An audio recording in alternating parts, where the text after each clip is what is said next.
PCX 2025 for today's project vlog. At bagong labas nga yan sa kasa at ang ipapagawa ng ating kliyente from matte paint to glossy finish. Kaya wag na natin patatagalin pa. Kaya tara! Sir Mike, ano masasabi mo sa ginawa namin para malaman ng mga gusto magpagawa? J-Tech Carbon Zone Philippines.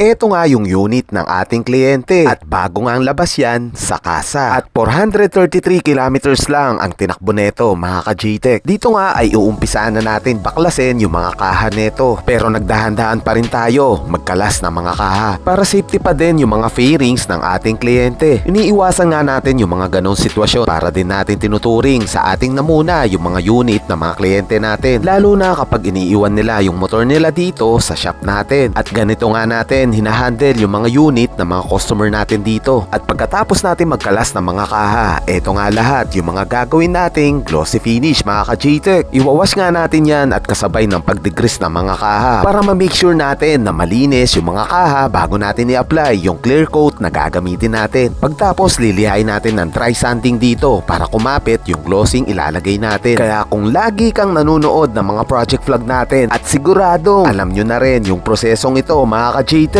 Kaya nang matapos tayo mag-dry sanding dito, iwawash ulit natin yan at pananatilihin natin na laging malinis yung mga panels or mga fairings na ginagawa natin. At siguradong mas maganda yung finish output. At dito nga ay nakapagpatuyo na nga tayo at ready na natin silang applyan ng clear coat dito mga ka-J-Tech. At nag-prepare na rin tayo ng clear coat na gagamitin natin dyan. Ito yung magpapakintab ng mga fairings dito sa mga project natin.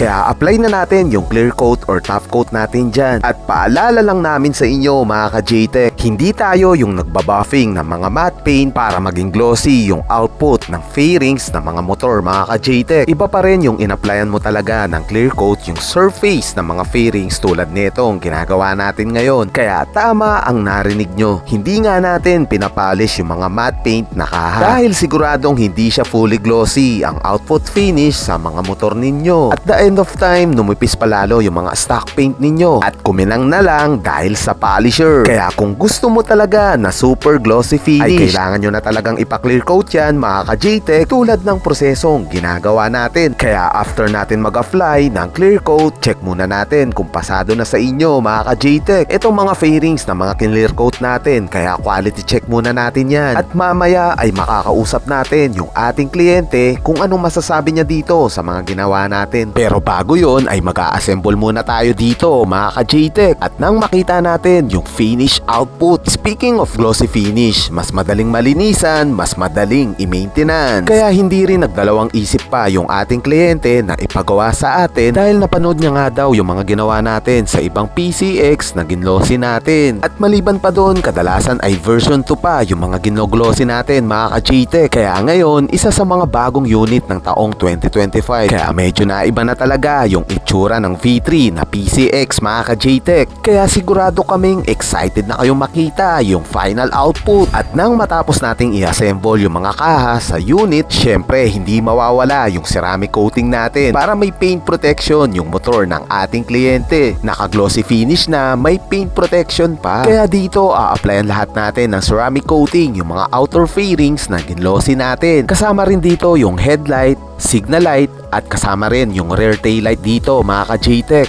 At ang isa pa yung mga inner fairings para maiwasan yung mga pananamuti nito. Dahil bagong unit nga ito mga ka-J-Tech at maaagapan natin yan at maiiwasan yung pananamuti ng kanyang mga inner fairings. At syempre dahil yan sa ating ceramic coating habang bago pa yung unit ng ating kliyente. At dito nga ay tapos na tayo sa proseso kaya punta na tayo sa finish output.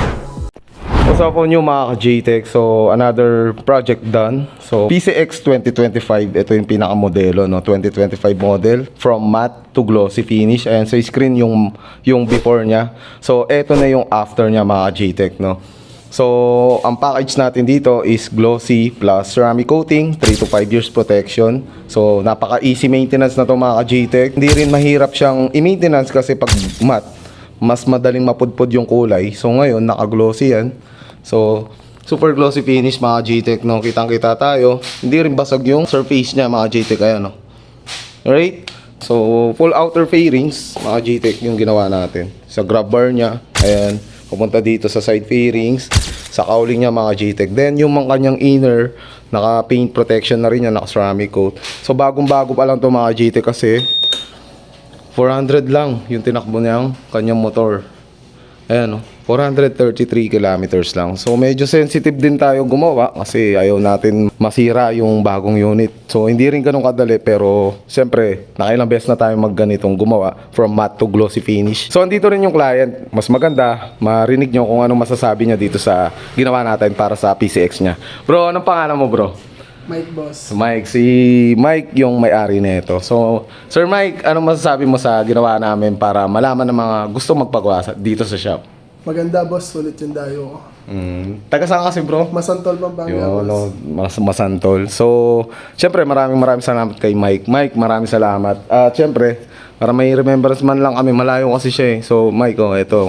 Pang-ano mo na yan. Mas lalagay sa curve Alright, so yun. Easy maintenance. Si Bro Mike na ang bahala para sa scooter niya. So, brand new to mga GTEC. Alright, so yun lang mga GTEC. Kita-kits tayo next video. Maraming salamat. Bro, maraming salamat. Ingat sa pauwi.